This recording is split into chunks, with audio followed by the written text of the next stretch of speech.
All right, welcome to the Career Path discussion. Thanks for joining us today with the Corridor Careers Career Week. We're super excited to have this panel because this is all about what works in the real world. And all of our panelists here are working adults. I'm still consider myself an adult, I think. I don't know, some days. And we're going to talk about, you know, hopefully lift the veil a little bit on career paths as well as lift your spirits. It is possible to take multiple paths to get to a career that you enjoy and you love. And we're just going to discuss how these individuals did that. So to start us off, we have Pranav Shrestha with, he's a principal associate of brand at Capital One. Pretty awesome job title, Pranav. So if you could just kind of kick us off, maybe talk a little bit about your path and maybe some key decisions that helped you get to your current role. Yeah, thanks for that awesome intro, Liz. It is a big question. It actually, when I was looking at that question you sent, it just made me go back down to really think about how did I really get to where I am. But a few of the key things that stood out for me for what I'm doing right now, essentially being in brand and working within marketing, that's not where I started. I actually majored in econ and was primarily looking at that being my career path. But a few of the key decisions that I made that finally led me to this role was first really leveraging my alumni relationships at my college to get an internship in marketing. And that was my first exposure to the field of marketing, which I instantly loved. As soon as I got into it, I understood it. I knew I could, study more into it, and I knew that would be my career path. So that was one of the key decision. But what led me to my current role, I would say, is I took some time to actually sit down and think about what I call my North Star, which is always a good exercise to really start by asking, where do I see myself, or where do I want to be, and why? So I really just sat down, piece of paper, I wrote down, what would be the ultimate position where I would want to be in, and what would I want to be doing, and how can I get there? So once I had written that down, it made all the other decisions very easy. So in picking the types of job I was looking at, and picking the types of projects I wanted to work in, and all of that really kind of flowed together after that. You want to give a shout out to your alma mater? Yeah, Co College. Shout out to Co College. So cool. That is a really great story, Pranav. Let's switch over to Leah. So Leah is she is our new Hawkeye football reporter at the Gazette, and super psyched about her joining our team. And you're not from around here, Leah. Tell us a little bit about how you got here, or just a little bit about your path. You had a really interesting path that I think is worth discussion. Yeah, so I'm from Texas originally, and this is my second time living in Iowa. But yeah, I mean, short version was I went to college at the University of Texas, and I thought I was going to go to medical school. And there were a lot of things in my life that led to me wanting to do that, or feeling like I had to do that. I'm a cancer survivor of almost 10 years. So it's one of those things when you talk about key decisions in your career, it's like, are you doing something because you want to do something, or are you doing something because you have to do something, or you feel like you have to do something? And for me, I thought I had to go to medical school. And so I got my undergraduate degree in biology, but during my time at Texas, I really got involved with the student newspaper and started learning how to be a reporter. And I've always grown up an athlete. I've been a huge football fan my entire life. And I covered multiple sports at the Daily Texan, which was our student newspaper. And then I just, I discovered one day, I think it just hit me. I was covering the Texas relays, and I just stood there and I thought, this is something that I would be happy doing for the rest of my life. And so from there, I took a journalism class, one journalism class that I had to kind of fight my way into. And got a couple of clips and just decided that I needed to be willing to go anywhere to get my career started. And so my first job was at the Globe Gazette in Mason City, Iowa, and then I moved over to Steamboat Springs, Colorado to serve as their sports editor and photographer. And eventually I went to graduate school at Northwestern University to finally get that journalistic education in the formal way where you can like make mistakes and not get published. And that's what kind of led me here. And I think, when it comes to choosing your career, it's make sure, especially if you're considering something like medical school or something that might require a lot of graduate school, make sure you really, really want to do that. Make sure you understand why you are going into the career that you are. And for me, journalism is it's more of a lifestyle career. So, it's a lot different than a lot of different paths. So, yeah, I think that's my story in a nutshell. Awesome. So shifting gears over to Dan. Dan is our digital product analyst at the Gazette / Corridor Careers. And Dan, you've taken a different path as well, going to the University of Iowa as a college athlete in golf. Maybe talk a little bit about your path to analyzing data points and how you got to that. Yeah, good question. Sometimes I wonder how I ended up here, right? I've definitely taken a path of exploration, I would say, in my career. So I have my business degree from Iowa. However, I've worked in a lot of different things. I want to say this is like my 7th or 8th job title since graduating. So for me, career has been an exploration. And kind of what I've found is that, maybe things that I wanted when I was 18 or 22 wasn't what I wanted when I was 25 or 27 or 30. So I think, trying a lot of different things has kind of led me to where I'm at now. I liked what Pranav had to say. So probably about 10 years ago, I did an exercise where it was similar to like a North Star exercise, but it was basically writing out like what I wanted my dream day to look like. What does my dream existence look like? And I think that really kind of put me on a path to, figure out what I was good at, number one. And then also kind of figuring out what I wanted my days to look like. And career is one part of your life is kind of how I look at it, but you also have a lot of other things, right? You have a social life. I like to play golf. I like to ride bike. I like to, exercise and be active.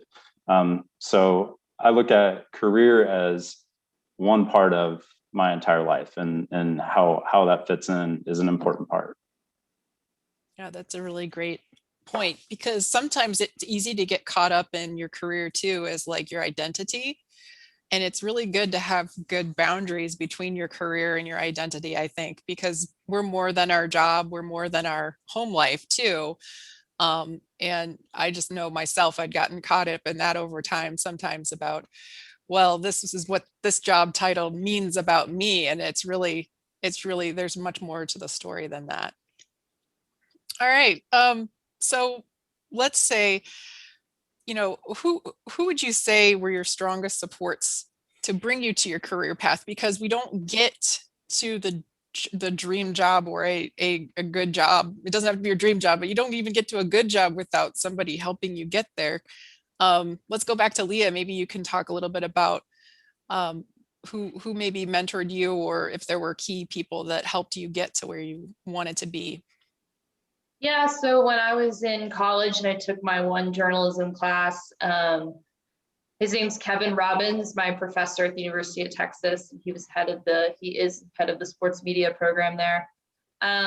He's really been kind of my guiding light throughout this entire thing. He was the one that told me, hey, go try to be a sports journalist before you go to grad school, because you got to see if you like doing this for a living, right? And, so I thought that, so he's been a really big supporter of literally everything I do. His name is on my letter of reference or recommendation every single time I apply.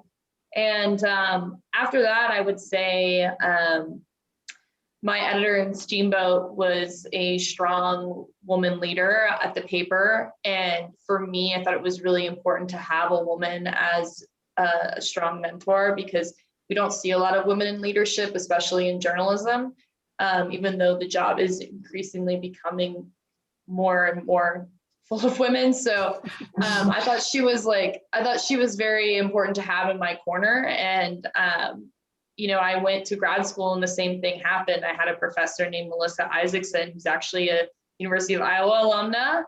And she was somebody who was not just somebody who could help me on the professional side, but also on the personal side when it came to the pandemic and when it came to applying for jobs and also making me a better writer. So a lot of mine have come from educational backgrounds. And then I will also say that a lot of my mentors have come through these conferences I've gone to as a journalist, and just people I can bounce ideas off of, and people who can also provide me some advice, because journalism is one of those careers where you move around a lot and you're lonely a lot. And so building connections is very important. Dan, you want to jump on that question? Yeah, sure. Well, I think originally when I got interested in marketing, it was a college professor named Dave Collins at the University of Iowa. I don't think he's still there, but he was just an intro to marketing class. I wasn't quite sure what direction I wanted to go in. And I remember I think it was the end of my sophomore year, and I still wasn't sure. And he was the one that really got me interested in marketing and made it fun. So that's where my interest in marketing came along. I would say other inspirations were like my college golf coach. And then I actually went and worked for him for a little while after I got done with school.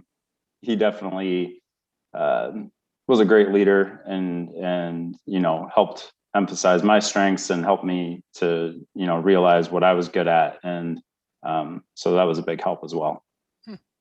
That's awesome. Pranav, you want to jump in on that? Yes, this is such a good question, because I feel like relationships are the key to having a good career, and a good career wouldn't exist if you just went at it by yourself. There's always a need for a good support system. There's far too many people for me to name who have helped me get where I am right now. But I do want to start by saying, like, initially, it was, the very first internship that I got, which is, again, the first marketing job that I got. Judy Baldwin, who's also a fellow co-college alumna, who helped really show me the world in the marketing. But then after that, actually, I've been very lucky to have a great set of managers at work too, who were aligned with my overall vision of where my North Star is, and really help support shape my career. And to the point that both Leah and Dan were talking about, I believe in the system of essentially creating what I have heard as being called as your personal board of directors, which is essentially you pick few folks, both it could be your friends, it could be people you work with, it could be your college professors, but just having a really good set of folks that you can always reach out to for advice, and vice versa, things that you can contribute back.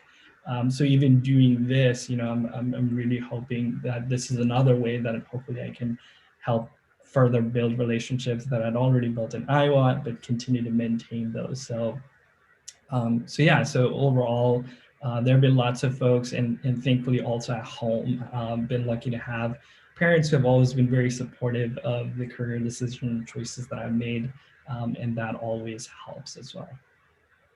Yeah, definitely. You guys are really making me think a lot about my own supports that I've had. Obviously, my parents have been really helpful to me throughout the years, but when I think back to some of those key points, it was those internships or like volunteer work that I did with like Cedar Valley Habitat for Humanity with the executive director there, Mark Patton, has always been a big influence on my life. And it's funny when you think back who was on my resume over the years as my reference, and all those people you wouldn't be where you are without those people in your corner.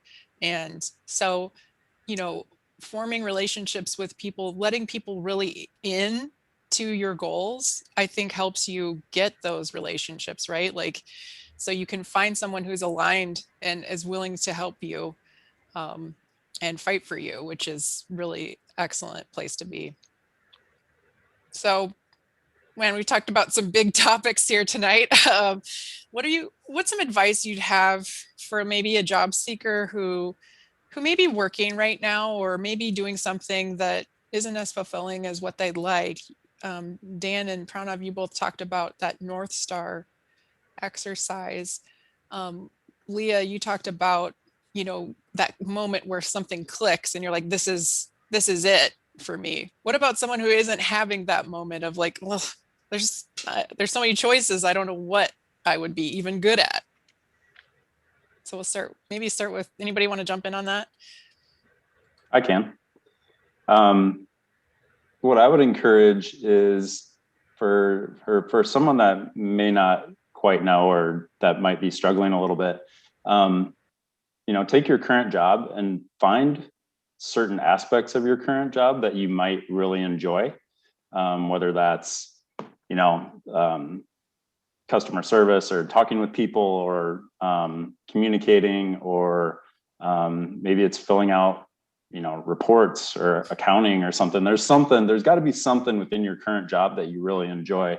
And I would focus there, start there, and, explore that. And why is it that you like that so much? And are there other maybe careers that are more focused on that aspect of the job, that part of the job that you like?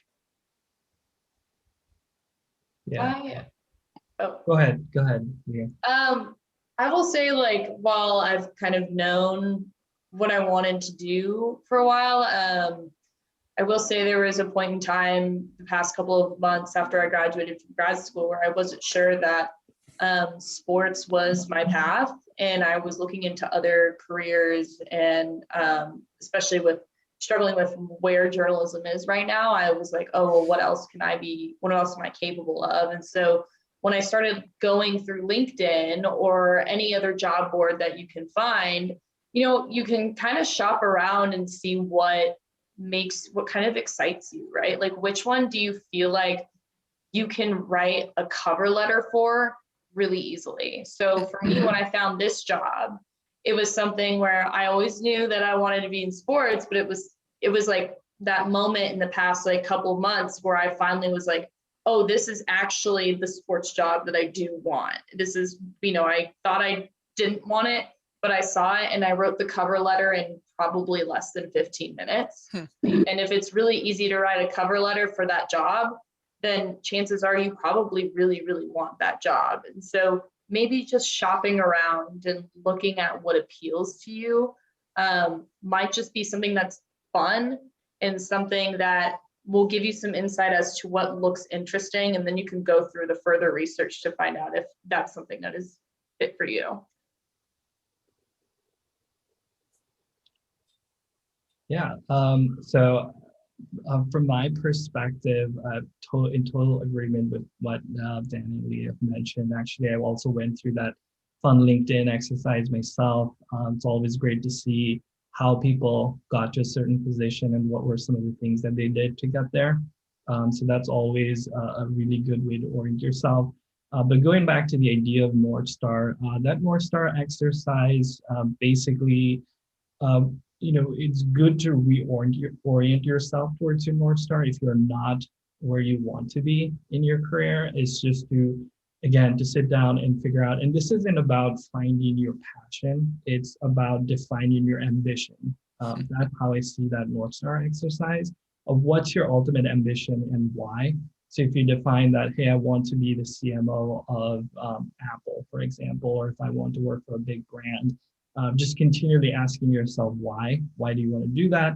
Then once you have that answered, it's about figuring out how you can incrementally take small steps to get to that point. So to be able to get to that point, what's the first small step that I can take? It could be, I could, update my LinkedIn profile. That's a small step towards your big goal. Or it could be things like, hey, I recognize that I need to maybe take some classes in understanding analytics better that might help me get there. So it's taking that analytics class that you need. And eventually those smaller steps just keeps adding on. And next thing you know, you're already halfway towards the path to getting to where you want to be. So the biggest thing in this is also not expecting things to change overnight, in that you are immediately going to find the job that you love doing immediately. But it's just taking satisfaction in the fact that, sort of like a marathon, you are this way, this much through. But then again, the North Star exercise helps you realize I'm 30% there. I just need to work a little bit more and I can ultimately get to that point. So I think collectively, what both Dan and we were also mentioning kind of falls under that bucket, is really orienting yourself back into where you truly want to be and realizing where you are in the process of getting there. Wow, that's really good advice. I think it's interesting too when you think back, well, especially when I think back to the different roles I've had over time, there was something in each of those jobs that prepared me for where I am now, but I didn't know it at the time. And so if you are in a place where maybe you're not happy with your team, or you're not happy with the actual work that you're doing, or it's just a struggle, it's a stressful job maybe, like Dan was saying, finding some of those things that you do on a daily basis that you do find rewarding and focusing on those.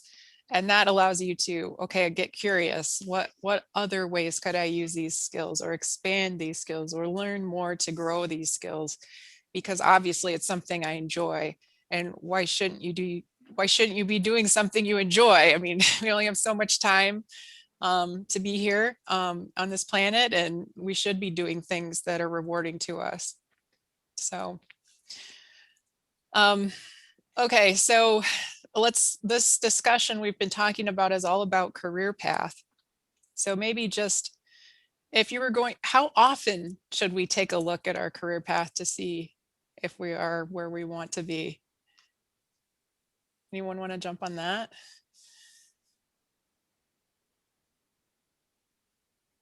It's a good question. I would say, I think, and don't quote me on this, there was like Steve Jobs quote or something about you waking up every day, and when you look at yourself in the mirror, are you excited about how your day is going to be? And if the answer starts becoming no, or I don't know, maybe that's a good point to start reorienting or understanding where you are in terms of your North Star and what your next step should be.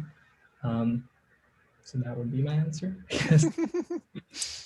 That's a good idea. But what if it's just your own business? Like you're just not in it right now. That's the only, there might be weeks where it's a super stressful couple of weeks and you've had it, but that doesn't necessarily mean you're in the wrong place. True. Yeah, I would say, sorry, Pranav. Yeah, I think like maybe every 6 months to a year, I take inventory. I guess I always set like yearly goals. So at the end of each year, usually in December, I kind of look at different things, whether it's my career or, different things that I want to accomplish. And I kind of allow myself to just dream a little bit, right? What's big picture?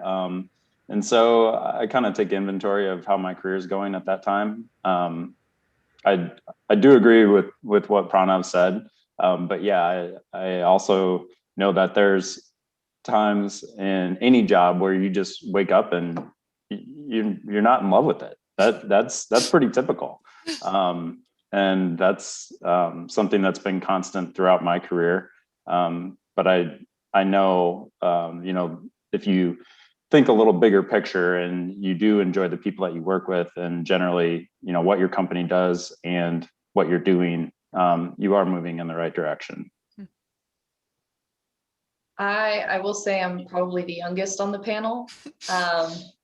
And therefore I might have a very different perspective, because I have, like, both of the jobs that I've held previously, I was only there for a year each. But I will say the first one, and in Mason City, Iowa, I really thought that I was going to be there for 2 years before I go to grad school. And it was one of those moments where I realized, after the layoffs happened and after I was stuck taking control of the entire sports section by myself, like 10 months into my first job out of college, I realized that I didn't have time to do the stuff that I originally came there to learn how to do, which was write stories, right? And to write really good stories and to gain the reporting skills that I came there for, which was, going to games and filing open records requests, all those basic things of journalism. And I wasn't getting hands-on edits anymore because we didn't have a sports editor.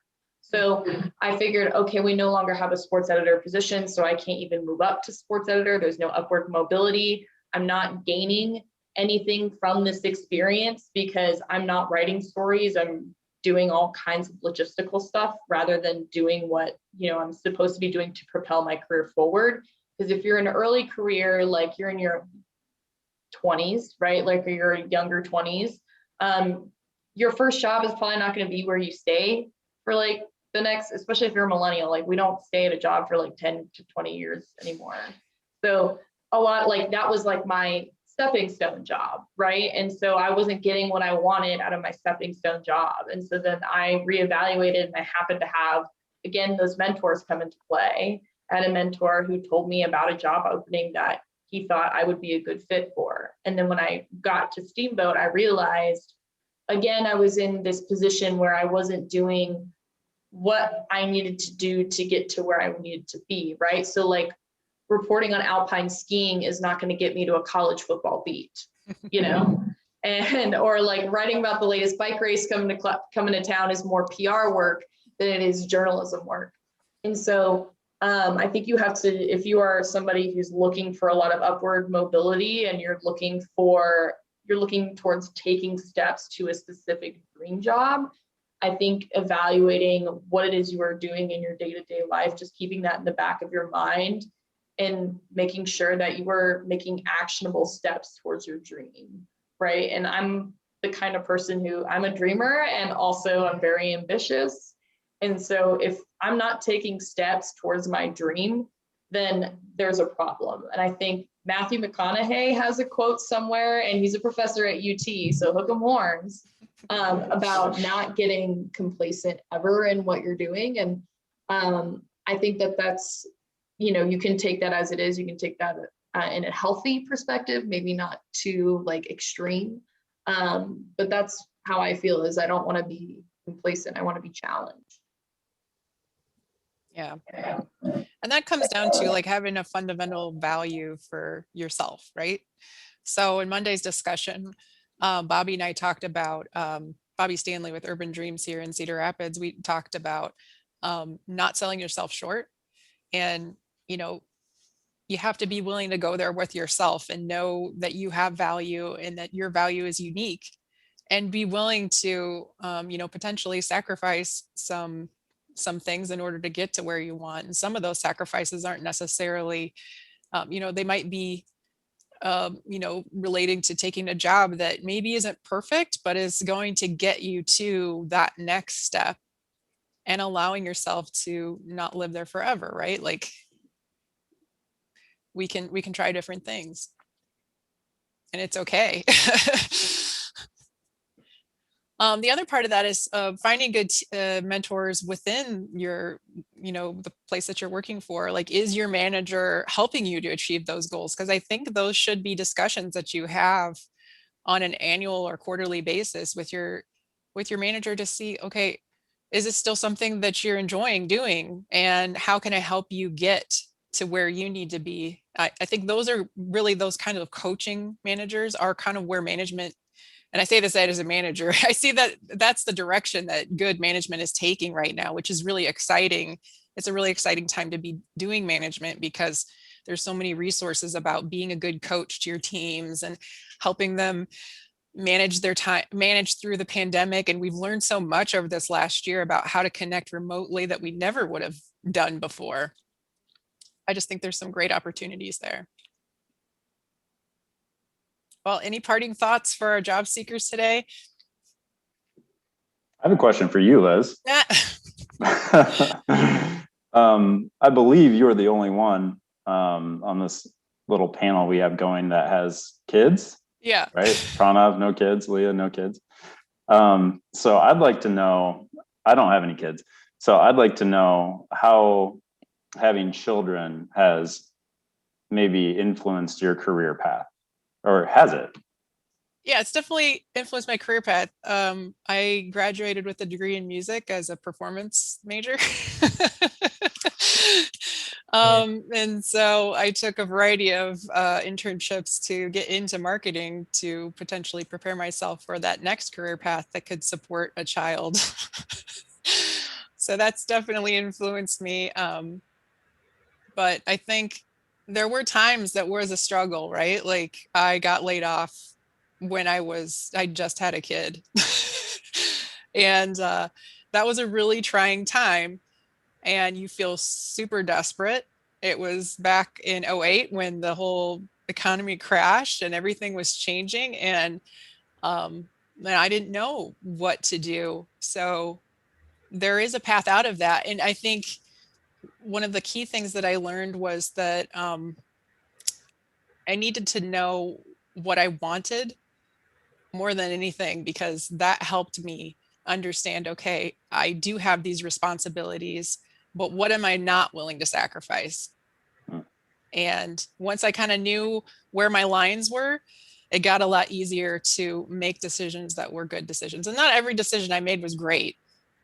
There were times where I took jobs that didn't pay what I needed in order to be working because I was frantic and was afraid. And making choices when you're afraid usually doesn't result in great decisions. So I don't know. It's tough though, because when you are faced with those situations where I need to be working right now, sometimes it is okay to make that decision to work. And then you can, once you stabilized and you're like, okay, I can take a breath here. Now, what do I really want? And then take that next step. Yeah, you nailed it, Liz, in terms of just saying that. I feel like as a parting thought to this awesome panel, the idea I think that we keep coming back to is just having a really good understanding of where you want to go, and incrementally just being patient and being optimistic. I think that goes a very long way in helping you get there. So it may not be immediate, but just knowing that you are on the path to getting there can in itself be very fulfilling. And that is what we could call a career, quote unquote. A career isn't a job, a career isn't a specific title, but it's just your journey to getting there. So yeah, I think that's how we can at least how to wrap it up in just saying that just having that vision and understanding where you're in the journey is key. Great. Thanks for wrapping everything up for us, Pranav. All right. So if you want to connect with any of these fine folks, I will have their bios and their LinkedIn profiles on the page so you can reach out, ask any questions. We hope that you'll take this advice to heart, and that you matter and that your career path is within your grasp. So have a great night, everyone. And thanks for joining us. Thanks for having me, Liz. Thanks.